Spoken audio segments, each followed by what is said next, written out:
Olá, seja bem-vindo a mais um episódio do podcast Poder e Educação. Eu sou o professor José Carlos Barbieri, estou como reitor do Centro Universitário Cidade Verde e também como presidente da ASSIM, Associação Comercial e Empresarial de Maringá. Hoje nós estamos recebendo um convidado muito especial. Ele é referência em arquitetura, em design, em criatividade, em empreendedorismo, um profissional que levou a sua marca a conquistar espaços no mercado de alto padrão, assinando projetos para grandes marcas e também para celebridades. Estamos recebendo hoje aqui o Gabriel Vecchi. Gabriel Vecchi é arquiteto, ele é CEO do grupo Oca, que tem algumas empresas, como por exemplo, a Gavi Casa, a Coso, a Acervo e também a Omi, que trabalha com tecnologia. Na sua atuação nacional, Gabriel tem se destacado pela ousadia e pela inovação em projetos de arquitetura, de design de mobiliário e também, claro, atuando nos ambientes corporativos, criando experiências únicas para os seus clientes.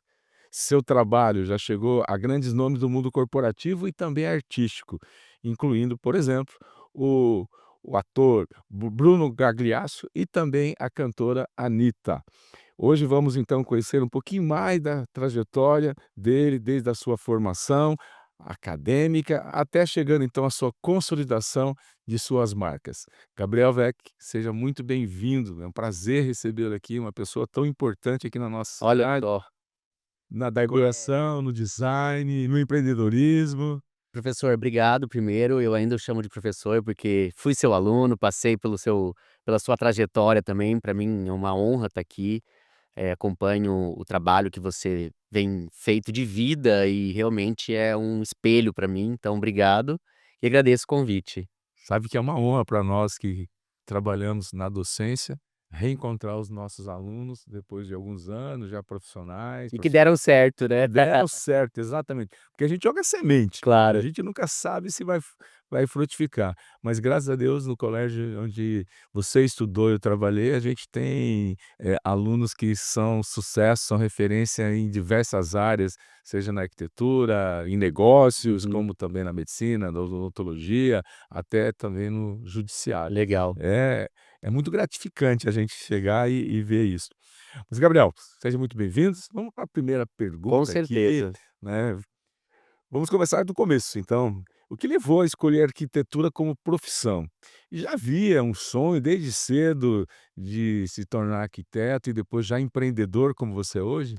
Barbieri, na verdade não, sempre que eu cresci, minha mãe tinha loja há 30 anos atrás, eu cresci na loja dela e desde cedo eu tinha minha lojinha dentro da loja dela, então ela tinha loja de imóveis à época, e eu montava minha lojinha ali e vendia meus carrinhos para os clientes dela. Então eu sempre tive sonho em hã, trabalhar com negócio, não arquitetura. Meu pai é arquiteto, mas as viagens em família, nossas, minha, da minha mãe, do meu pai, da minha irmã, ao invés de nós irmos para Disney ou para Miami, enfim, nós íamos em cidades pequenas onde tivesse museus, onde tivesse muita arte. Então eu cresci no meio da loja e muito empregado à arte, muito imerso à arte e arquitetura.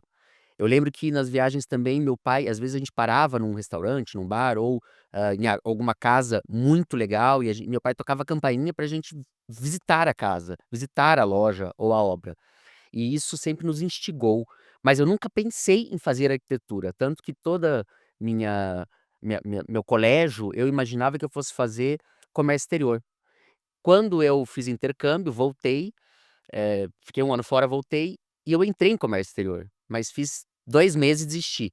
E aí quando eu desisti eu falei: "Poxa, o que que eu vou fazer?" E falei: "Vou pra arquitetura". Então não era uma coisa premeditada ou meu pai nunca falou, e amei, me apaixonei pela arquitetura, fiquei assumi o escritório do meu pai à época, fiquei muito tempo com o escritório, deu quase, 8 anos, muito tempo, né, pra mim, mas e aí eu resolvi com 8 anos que não era o que amo arquitetura, modéstia, sou um bom arquiteto, nosso escritório depois que eu assumi saiu na Vogue, acho que 3 ou 4 vezes, teve um reconhecimento nacional, mas eu percebi que não era exatamente o que eu queria. Então, aquela formiguinha do business, aquela formiguinha do empreendedor, do que eu tive quando eu trabalhei com a minha mãe no comércio, voltou a picar. Na época que eu tive escritório, eu tive algumas outras empresas em paralelo, nunca fiquei tranquilo, então eu cheguei a abrir uma construtora. A gente fala que o nosso sonho de, virar milionário antes dos 30, todo mundo tem esse sonho, que é empreendedor, e ele é difícil, não é um sonho fácil, né. Então, nessa época que eu estava no escritório, tinha me formado, tudo, eu abri uma construtora, levei uma rasteirinha aí de primeira rasteira de ex-sócios, eh enfim, acho que isso não é legal falar, vou falar para construtora. Abri uma construtora e batalhei muito, mas eram outros momentos e talvez tenha feito escolhas erradas. Depois tive uma empresa de eventos também em paralelo, que eu sempre gostei de eventos, eu comecei a trabalhar com 13 anos em eventos.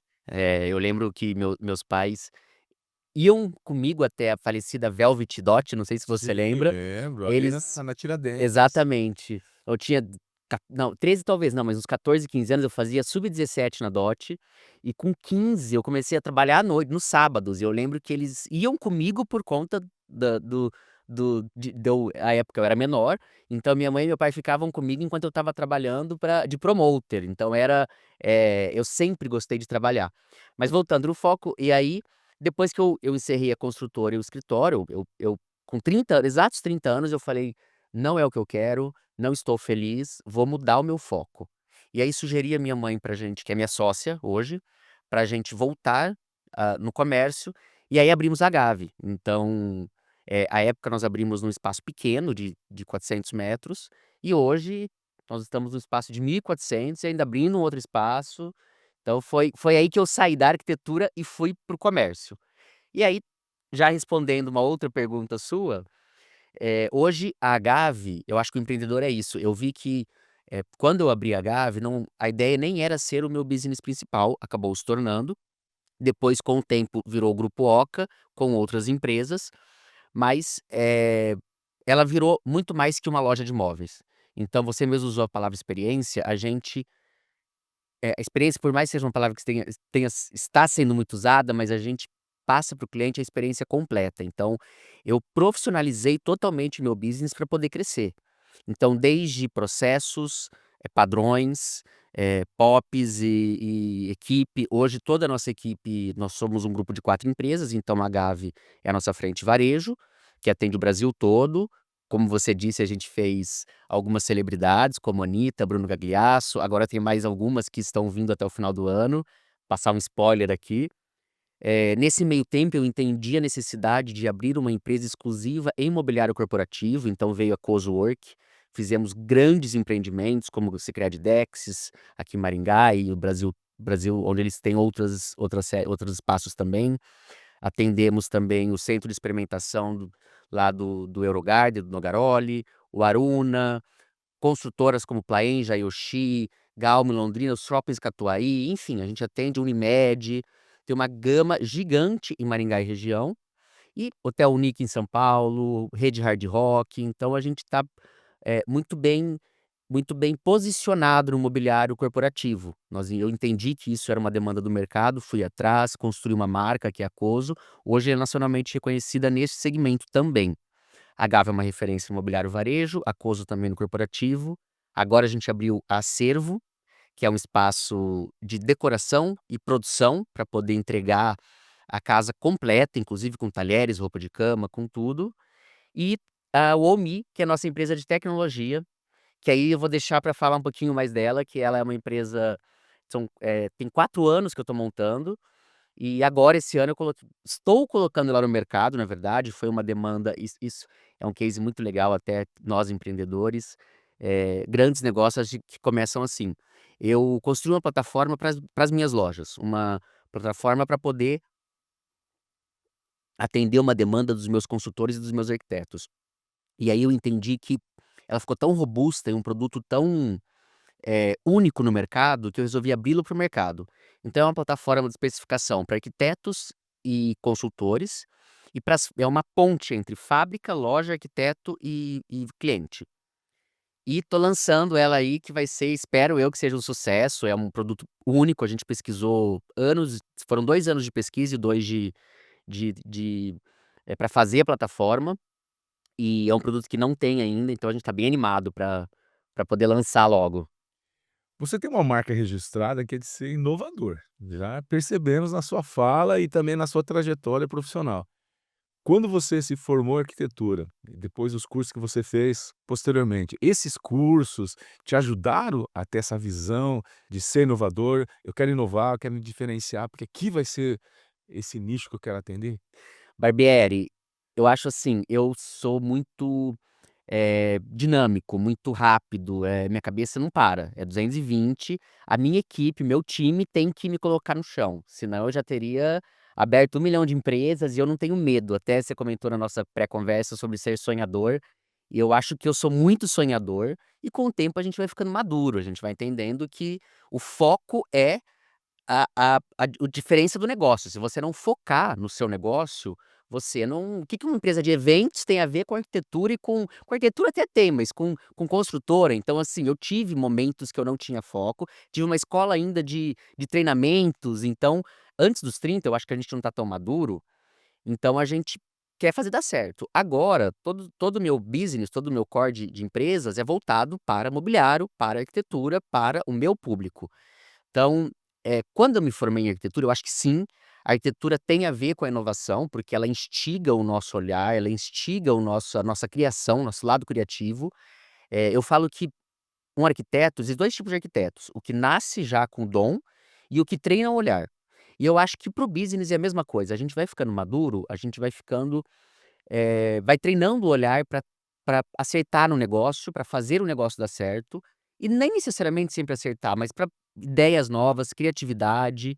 E eu fico feliz que eu ouço bastante essa frase de que: "Ah, você tem um perfil, inovador, um perfil fora da casinha", e eu acho que isso é muito legal, porque a vida é tão curta, a gente tem que ter esse perfil, senão, e outra, o bom empreendedor, o grande empreendedor, ele é nativo de boas ideias, de inovação. Eu até falo para minha equipe, no Grupo Oca é uma regra usar o ChatGPT, porque assim, nós temos boas ideias, mas a tecnologia ajuda a gente. Então, usei o chat como exemplo, porque ele vem trazer novas ideias, e eu acho que a tecnologia e essa sede de inovação, ela tem que estar junto com o nosso crescimento. Vou dizer uma pergunta aqui, acho que você já respondeu uma parte dela, mas como nasceu o Grupo Oca com essas 4 e de repente a quinta empresa?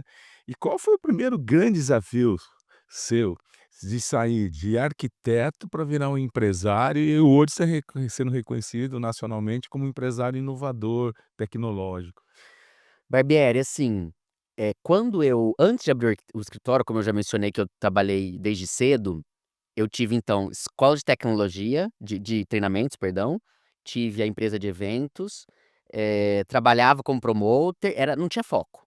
Aí entrei na arquitetura, para mim foi muito bom, foi assim, eu gosto de arquitetura, eu gosto de arte. O que eu fiz aí fez eu largar a arquitetura talvez, foi porque era outro momento. Hoje a arquitetura, ela é muito mais valorizada. Quando eu estava atrás, eu sou formado há 13 anos e eu comecei a trabalhar no escritório quando eu entrei na faculdade, então, ou seja, eu tinha 18 anos atrás.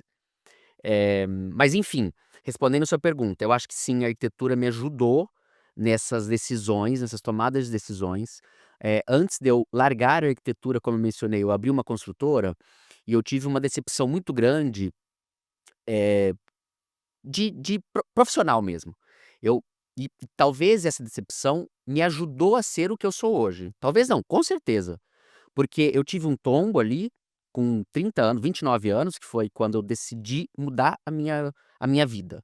Então, estava com o escritório, estava com a construtora, tive um tombo ali e falei: "Opa, será que agora, o que que eu faço agora?" Porque o empresário, ele leva lá vários tombos, e tá tudo bem, a gente tem que levantar, sacudir a poeira e tocar, não pode desistir. Você tem várias empresas, tá aqui agora como reitor, tá na Sim, então você sabe que é normal o empresário ter tombo, ou escorregada pelo menos é normal. E quando 29 eu tive esse tombo, eu falei: eu acho que agora eu tenho que fazer alguma coisa da minha vida. Eu já tô com 30, né, quando a gente tá com 29 a gente fala: "Já tô com 30". Agora eu vejo que eu era criança, então eu vou mudar. E aí eu decidi mudar para o varejo e quando eu entrei com o varejo, até aquela época era para ser uma segunda empresa, porque eu tinha encerrado a construtora, era o escritório e a loja, e depois foi dando tão certo a loja, que aí eu falei: "Eu não posso ficar com os 2, eu preciso me profissionalizar e escolher". E eu decidi encerrar o escritório. Foi uma briga com meu pai, ele não ia muito mais para o escritório, mas ele ficou 50 anos de formado, enfim. E aí depois que eu entrei pra loja, que eu resolvi focar no meu business, eu entendi que se eu não profissionalizasse, eu não ia crescer. Porque a maioria das lojas de móveis, não que elas não sejam profissionais, mas ainda são processos muito amadores. Como eu venho, de uma eu tive um insight de no primeiro ano da empresa, eu contratar uma empresa de consultoria, ele tá comigo até hoje, então faz 4 anos que eu tô com consultoria, em gestão, e aí eu falo que esses 4 anos com essa consultoria, eles foram minha faculdade de gestor, De porque negócios, de negócios, business. porque na arquitetura a gente não aprende, finanças, não aprende processos, não aprende nada disso. Então ele foi minha faculdade, e volta e meia eu tô me atualizando também, então fiz o G4 Educação, imersão, vou fazer alguns cursos em São Paulo, mas assim, o que a gente mais aprende é apanhando, né, no dia a dia. Respondi sua pergunta? Sim, e vou dizer uma coisa para você, como você falou, nós empresários, a gente leva alguns tombos. E um dos tombos que eu levei foi muito grande, que mudou completamente a minha vida. Depois que eu levei esse tombo, demora um tempo para Se recuperar. cicatrizar, demora, isso faz parte, é um momento de crescer, de rever a vida, mas foi quando eu fui fazer mestrado, quando eu entrei de fato no ensino A gente volta superior. mais forte. E hoje, né, eu posso dizer que eu tenho o Barbieri antes e o Barbieri após o tombo.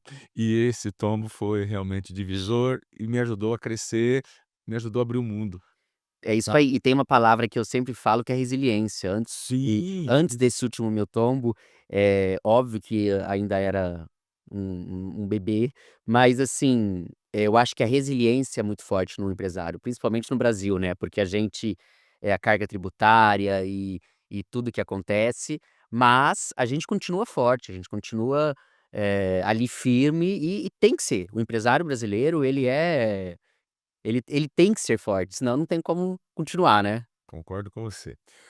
Vamos lá, hoje o grupo, né, Oca atua em várias frentes, design, imobiliário, espaços decorativos.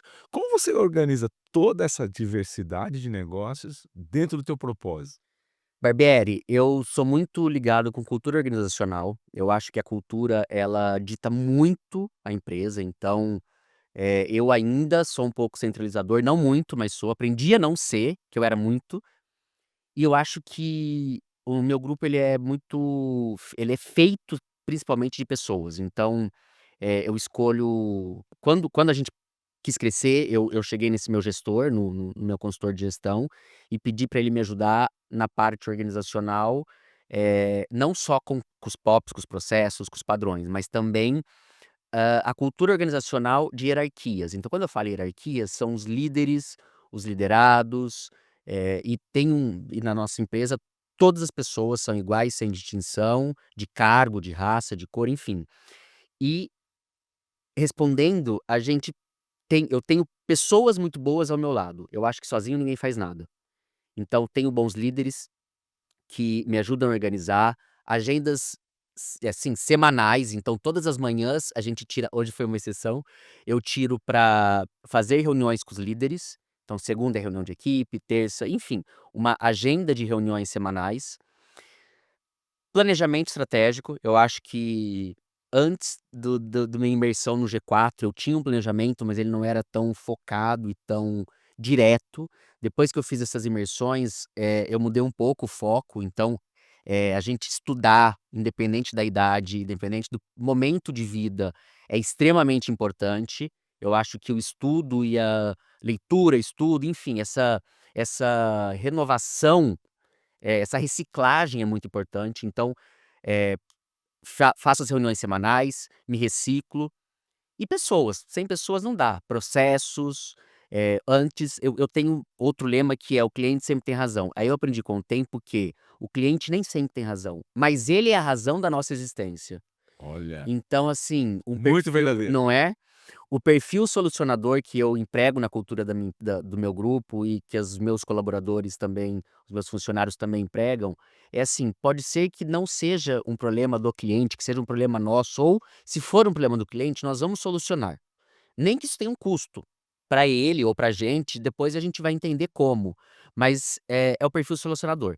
Então, como você falou das empresas e a diversidade de empresas, por mais que estão no mesmo segmento, mas uma é varejo, outra é corporativo, outra é tecnologia, que não tem nada a ver, outra é decoração e utensílios, é com processos, com pessoas primeiro, depois processos, treinamentos, reuniões, não dá para parar, e a cabeça não para, né. Eu sou o primeiro a chegar na empresa, não o primeiro, mas eu chego, o back-office nosso, que nós temos setores, ele abre às 8h e a equipe comercial às 9h. Então, acordo cedo, vou pra academia, chego na empresa 8h30, tá no meio tempo ali, e saio sempre o último a ir embora. Eu acho que isso é é é o mínimo que a gente precisa entender o nosso dia a dia e mostrar e estar presente em todos os setores para entender também. Eu gosto muito de cultura organizacional, já cheguei até a ministrar aula sobre cultura organizacional, e você falou uma coisa que é, assim, muito, mas muito importante. Você deu uma sequência, colocando as pessoas em primeiro lugar, daí você colocou processos. Você não falou, mas eu sei porque você é isso, e você colocou a tecnologia. Sim, eu Falou do chat, né, já falou da usar a tecnologia. Então, se a gente tem pessoas, processos definidos e o sabendo usar a tecnologia, não tem como eu vou até a cultura não ser não forte funcionar. e exatamente funcionar. Eu vou até te dar um exemplo que muito me ajudou também. A minha irmã, ela veio de grandes empresas, ela é a única ovelha revoltada da família, né, que não foi para essa área ainda, mas ela fez direito, se formou em direito, hoje ela mora em São Paulo, eh, terminou o direito, tirou a B, entregou na mão dos meus pais e falou: "Estou formada". E aí saiu de Maringá, foi a São Paulo, foi fazer uma pós na ESPM de marketing e gestão, e aí disso ela entrou na Natura, ficou 7 anos na Natura, como gerente de novos negócios, saiu da Natura, foi para a Amazon, ficou 4 anos gerente de novos negócios, e da Amazon foi para a Loggi e tá até hoje.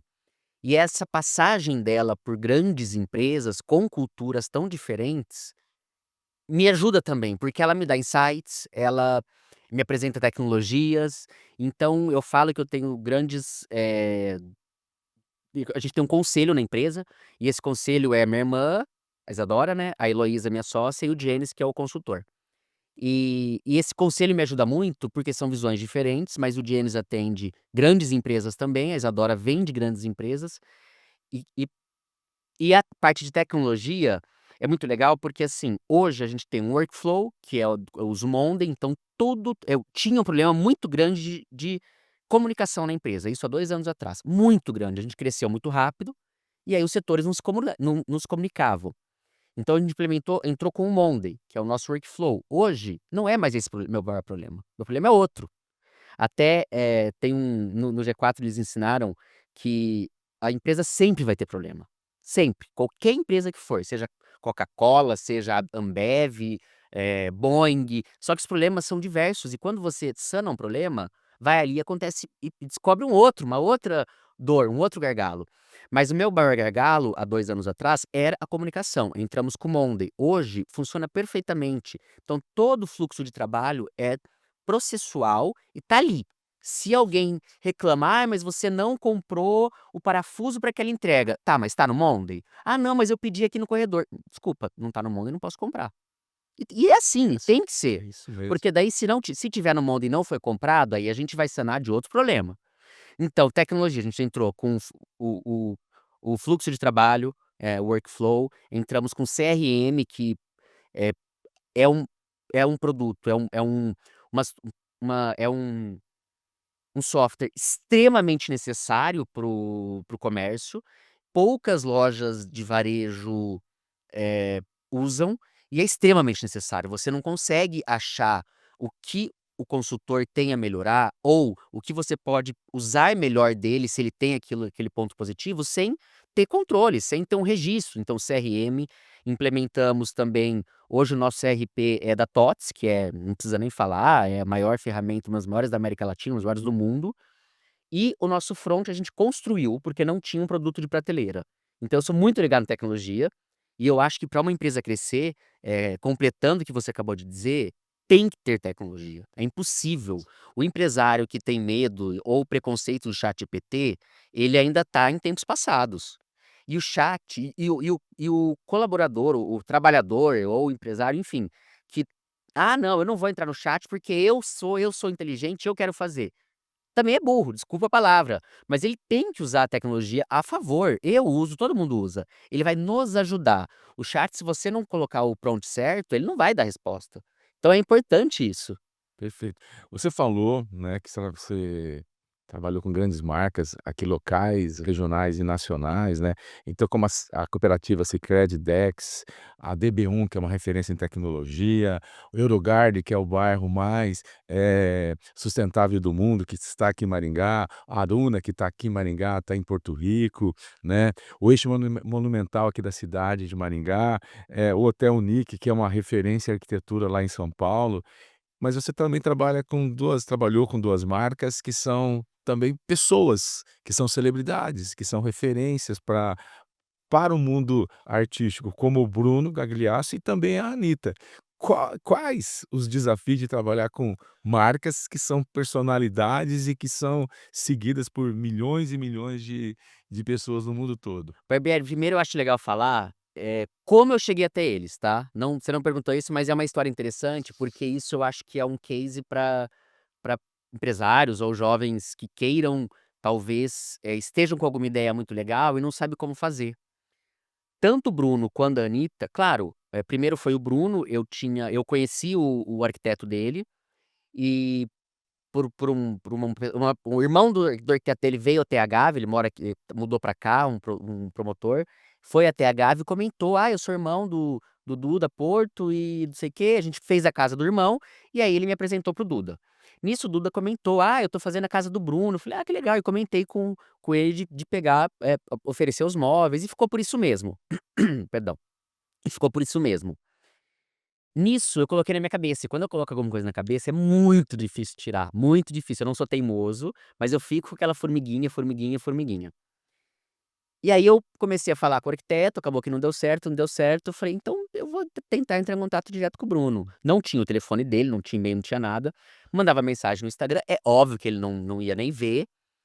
E aí eu comecei a ver e entender, as empresas que o Bruno tinha, que ele tinha acesso, e aí eu entendi que no rancho dele era mais fácil de talvez alguém dar o recado pra ele. Então eu entrei no Instagram no rancho do rancho, comecei a mandar mensagem, mandei foto, comentei do projeto e acabou que um dia, um sábado, 1h eu estava em casa vendo, filme com o meu noivo e recebi uma mensagem: "Oi, aqui é o Bruno". E aí eu não acreditei, eu falei: "Nossa, é o Bruno, Bruno, Bruno". E a gente começou a conversar, ele passou o WhatsApp e deu certo essa parceria, viramos amigos, hoje a gente já já já participei de outros empreendimentos dele, ele me convidou para ser sócio dele no empreendimento no Rio, um condomínio horizontal, a gente entrou como investidor lá, e estamos com outros negócios, agora todo o mobiliário inclusive do podcast novo Surubão deles que tá no ar inclusive, é nosso. Então a gente virou amigo e parceiro, até sócio em um empreendimento. E aí ele me apresentou para o arquiteto da Anitta, para o pessoal do Estúdio Roca. E nisso virei amigo dos meninos do Estúdio Roca e consequentemente entrei também na casa da Anitta com os móveis da casa dela. Eu acho que muito diz também no meio que você tá.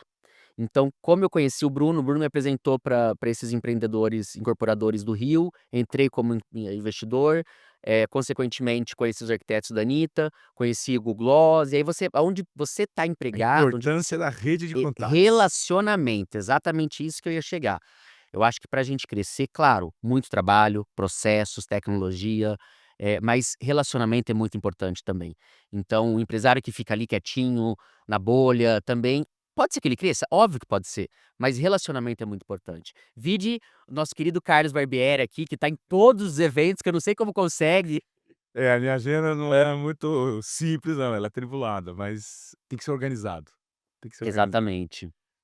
E aí, eh Teve um case que eu acho legal também comentar aqui, que é um projeto que não acabou não se consolidando por alguns motivos, mas isso de eu não desistir, eh, eu estava em São Paulo, a gente no meu planejamento tá abrir loja em São Paulo, mas eu estava em São Paulo visitando um mall, chama Galeria Metrópole. E aí eu vi um ponto que era no térreo, e metade do térreo era um ponto fechado. Fui me informar, fui, entrei em contato com a galeria, que é uma galeria que está super em alta em São Paulo agora, é uma galeria da década de 60, foi o primeiro espaço considerado shopping do Brasil, e ele ficou abandonadão, agora fica no centro. E agora ela tá voltada para designers, artistas, decoração, mobiliário, mas é uma coisa mais descolada. E aí eu pensei: "Cara, eu preciso ter esse espaço para mim". Fui ver, era um aluguel, assim, surreal, uma coisa impagável para o momento que a gente tá vivendo, porque eu tô focado em outra coisa, não é o meu foco. E aí eu descobri de quem era aquele ponto, e era o ponto de um banco, que antigamente foi lá. Eis que, pra mim era impagável, eu falei: "Cara, eu vou dar um jeito de estar nesse espaço". Pois eu tive um insight de que o banco, as empresas, o nome geralmente o e-mail é nome, ponto, sobrenome, arroba a empresa.com.br. Pois eu peguei o contato do CEO do banco, o nome e o sobrenome, mandei e-mail falando que eu tinha interesse em entrar no espaço que era deles, que já tinha sido banco lá, fazer uma um espaço colaborativo da Cowork com essa empresa. Hã, Pois ele me respondeu, depois de 2 dias, me indicando para uma outra pessoa que era do conselho dele, do banco. Tive reunião com o conselho, fizemos o projeto, entendemos que não era o momento, mas onde eu quero para as 2 empresas, mas onde eu quero chegar, o empresário ele tem que ter esses insights, ele tem que ter essas sacadas. Quando na minha vida que eu imaginei que mandando um e-mail que eu chutei para o CEO de um banco internacional, que é brasileiro, mas tem agências no mundo todo, fosse me dar essa oportunidade de apresentar o projeto para o conselheiro do banco. E assim, o empresário ele tem que ter essas sacadas, ele tem que ter esse insight, não pode ter vergonha, porque é nesse momento, insistir com o Bruno, insistir com a Anitta, insistir com o CEO do banco, e é assim que a gente consegue se destacar, e talvez a inovação e a mente fora da casinha. Perfeito. Quais habilidades você considera, né, fundamentais para liderar equipes que são criativas e que transformam sonhos em resultados reais? Barbieri, eu acho que o psicológico em dia, né. Primeiro, trabalhar a psicologia, um bom psicólogo. Não, eu tô brincando, mas eu acho assim, organização, como eu já falei, a cultura, porque eu acho que esse ritmo frenético, eu tenho um pouco de déficit, então se eu não me organizar, quando eu falo organização, não é nem ter tudo no lugar, mas é a rotina de agenda. Então, religiosamente, ter a agenda organizada com, reuniões, visitas, equipe. Hoje até se um amigo meu me chama para jantar, eu já coloco na agenda, porque eu sei que eu vou esquecer. Ter essa rotina, esse método de reuniões com a equipe, depois reuniões one on one, de feedbacks, ter esses processos, ter, essa organização pessoal, aí sim você consegue se organizar para crescer e fazer virar a empresa. Porque eu acho que tem muito empresário que ainda vai conforme dança conforme a música, mas tem uma coisa que eu tô aprendendo que é ter o foco sim, mas ter a estratégia e seguir a estratégia. Com o nosso mercado volátil do jeito que tá, eh, com a nossa cultura financeira do Brasil e tudo, eu não vou nem falar mercado mundial, é mercado mundial com, guerra, Trump e tudo, é mais difícil você seguir a estratégia, você tem que, com o tempo, dançar, sambar ali para tentar seguir a estratégia, porque às vezes você coloca que em 3, 4, 5 anos você quer estar em "X" lugar e com "X" lojas, mas o primeiro semestre, por exemplo, desse ano caiu para todos os setores. E aí quando você coloca lá, eu já tinha uma reforma programada, um lançamento de coleção, uma mostra de decoração, como que eu ia falar: "Pô, caiu aqui, agora vou ter que dar ré e esperar". Não, eu segui o barco, mas dá medo. Mas eu acho que você tendo uma organização, assim, eu vou falar uma coisa que no mundo perfeito, um fluxo de caixa, um capital de giro, mas a gente sabe que o mundo perfeito não é assim, você pega aqui, põe ali, principalmente com grupos assim, que tem algumas empresas, uma empresa acaba dando um suporte para outra, é normal e tá tudo bem. Mas eu acho que essa rotina de organização é muito importante para poder eu já esqueci a sua pergunta, desculpa, depois eu Não, mas não, mas o importante é que você está falando mesmo. Você está eu perguntei assim, o que que seria desafiador para você que está à frente de equipes aonde são muito criativos, são inovadores, por isso que estão trabalhando com você, e transformam sonhos em realidade. vou completar, vou finalizar então a resposta. Eu acho que essa rotina de organização e principalmente eu tenho um lema, que eu confio em quem eu estou contratando. Então se eu coloquei um líder como líder de operações, por exemplo, como coordenador, enfim, eu quero que esse coordenador de operações me dê a solução. Se ele não souber, ele pode sentar em mim e a gente vai aprender junto se eu também não souber. Se eu, peguei, por exemplo, um gerente comercial ou um coordenador de expedição, eu vou chegar para esse coordenador e pedir para ele me apresentar as soluções, as sugestões, as melhorias, as métricas. E aí, caso ele não saiba, a gente vai então encontrar alguém que saiba para ensinar. Além disso, eu acho que essa autonomia é importante, né, para a empresa crescer, para a empresa trazer bons resultados e também essas mentes criativas mostrarem a sua criatividade. Eu acho que isso tem que ter espaço e, principalmente, a gente ter também, além de descentralizar, a gente saber aonde quer chegar e pessoas que dê a oportunidade para as pessoas mostrarem a criatividade. Porque senão também a gente não se tudo fosse da minha cabeça, sozinho ninguém faz nada. Ninguém. Eu não consigo fazer e, graças a Deus, eu tenho uma equipe muito boa comigo, que, me ajuda a ou pôr o pé no chão, ou trazer novos sonhos, ou o bom líder, ele não manda, ele tem seguidores, e ele tem, seguidores que gostam do seu trabalho e que não trabalham pela empresa, mas trabalham pelo líder. Então eu aprendi isso e eu acho que no pilar da minha cultura tá pessoas. Então hoje nós somos uma empresa com 40 e poucos colaboradores, 45 pessoas mais ou menos, mas a gente tem, eh, tudo voltado para as pessoas que estão comigo. Porque sozinho eu não faço nada, eu pelo contrário, eu fico louco sozinho. E nós precisamos pensar nisso, pensar em pessoas, pensar claro que a empresa sem faturar não sobrevive, e isso é fato. Mas, no meu ano a ano com os meus colaboradores, com os meus funcionários, eu sempre entendo o sonho de cada um para a gente chegar junto. Então eu acho que pessoas, cultura, dar oportunidade para mostrar essa criatividade, rotina e processos é aquilo que a gente estava falando antes, vai longe. Gabriel, chegamos ao final e nós fizemos bastante. Quer dizer, chegamos ao final, falamos sobre muitos temas de gestão e, de repente, eu esqueci, eu deixei de perguntar alguma coisa que você acha importante. O que que você poderia falar para fechar esse nosso episódio para alunos do UniCV? Hoje nós estamos em todo o território nacional, fora do Brasil, são 140.000 alunos, que eu não perguntei para você, mas que você acha importante falar para esses jovens que estão começando, né, a estudar ou que estão finalizando e que vão para o mundo do trabalho. Barbieri, eu acho que sair da casinha. A gente às vezes óbvio que a faculdade ela é o berço de tudo. Eu, por mais que eu vivi, respirei e cresci arquitetura, na faculdade eu aprendi coisas que extremamente necessárias. Mas o aluno que entrou numa faculdade, ele só vai aprender de verdade no dia a dia. Ele vai receber a teoria na faculdade, ele vai receber todo o ensino na faculdade, mas se ele ficar na casa dele e não vivenciar o trabalho, ele não vai saber nada.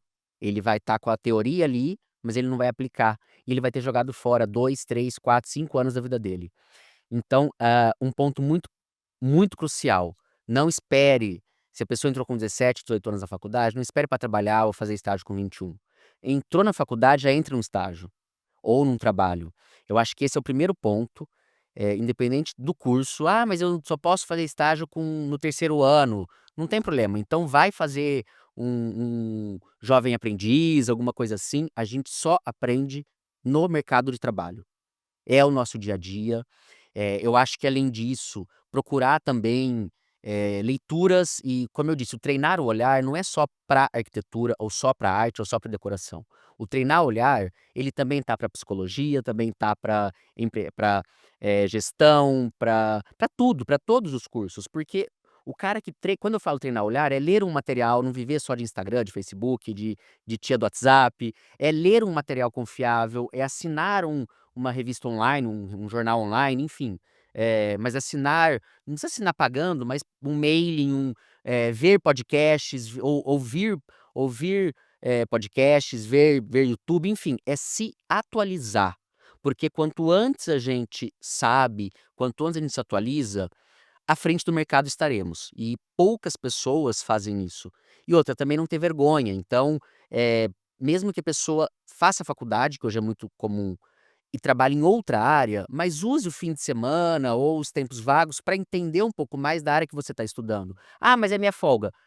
Temos que trabalhar, não tem o que fazer. Ninguém vai fazer pela gente. E essa geração que está vindo, ela tem outra cultura diferente da nossa. E tá tudo bem. E nós precisamos das 2 gerações, das 3, das 4 para poder fazer acontecer. Mas eu acho que eu diria isso, é não ficar imerso, é não só na faculdade, que a faculdade é o berço, mas é sair, é abrir a mente, é ler, é estudar, e não só também na área que tá. Eu acho legal a pessoa que tem o mínimo de curiosidade, entender um pouco de outras áreas, que aí a nossa mente vai à loucura mesmo. E as ideias vêm. Perfeito. Muito obrigado, Gabriel, por esse bate-papo, foi maravilhoso. Falamos Obrigado sobre você, professor. muitos assuntos que, com certeza, Se deixar, falava a manhã inteira, né? pois é, Obrigado. teve que encerrar. Então estamos aqui finalizando mais um podcast, falando com Gabriel Vecchi, um arquiteto que se tornou empreendedor, visionário, corajoso, com uma visão empreendedora, hoje é reconhecido nacionalmente. Então finalizamos o nosso podcast, dizer para vocês que quem está nos ouvindo, que também vocês poderão assistir este episódio no YouTube da nossa instituição, o YouTube do UniCV, e dizer que é a educação, é essa cultura, essa visão que torna você, aluno, um grande colaborador, um grande empresário lá na frente. Então, a educação ela é transformadora. Muito obrigado, até o próximo episódio do Poder e Educação.